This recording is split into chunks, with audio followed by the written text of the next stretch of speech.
आप सभी का बहुत बहुत नमस्कार करेंगे न्यूज 21 में आप सबके साथ मैं हूं रितिका पांडे। देखिए, राजस्थान के एक छोटे से गांव में मदन नाम का एक सीधा कुम्हार रहता था। जी हाँ, सीधा साधा व्यक्ति था, सीधा सा कुम्हार रहता था। मदन की दुनिया उसकी पत्नी और उसकी लाडली बेटी यानी लाची के इर्द गिर्द ही सिमटी हुई थी। ये भी खूबसूरत बात है, मगर मदन बाबा श्याम का भी परम भक्त था। उसके होठों पर हमेशा एक ही मंत्र रहता था, हारे का सहारा बाबा श्याम हमारा। मदन की आर्थिक स्थिति बहुत ज्यादा कमजोर थी, लेकिन उसका विश्वास जो था वो हिमालय जैसा अटल था।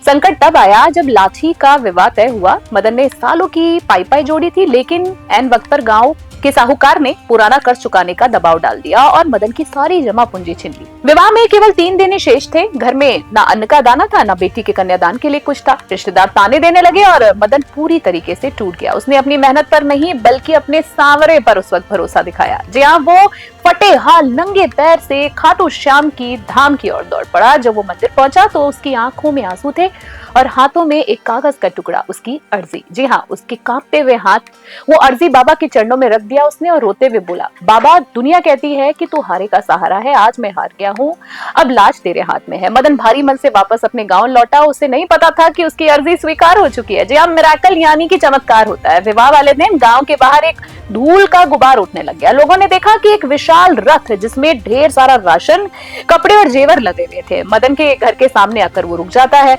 रथ का सारथी एक सांवला सा युवक था जिसकी आंखें बड़ी चमकीली थी। उसने मदन से कहा, भाई शहर के एक बड़े सेठ ने ये सामान भेजा है। उसने कहा कि उनके पुराने मित्र मदन का उधार चुकाना चाहते हैं, वो बाकी था इसलिए मैं लेकर आया हूं। मदन हैरान था, उसने कभी किसी सेठ को उधार तो दिया ही नहीं था। उस युवक ने अपने हाथों से सारा काम भी करवाया, शादी की व्यवस्था संभाली और जब विदाई का समय आया तो वो चुपचाप अपने नीले रंग के घोड़े पर सवार होकर ओझल हो गया। जी हाँ, अगर हम बात करें तो विवाह संपन्न होने के बाद मदन उस सेठ का धन्यवाद करने शहर पहुंचा। जब उसने सेठ का नाम पूछा तो पता चला कि उस नाम का तो कोई व्यक्ति है ही नहीं।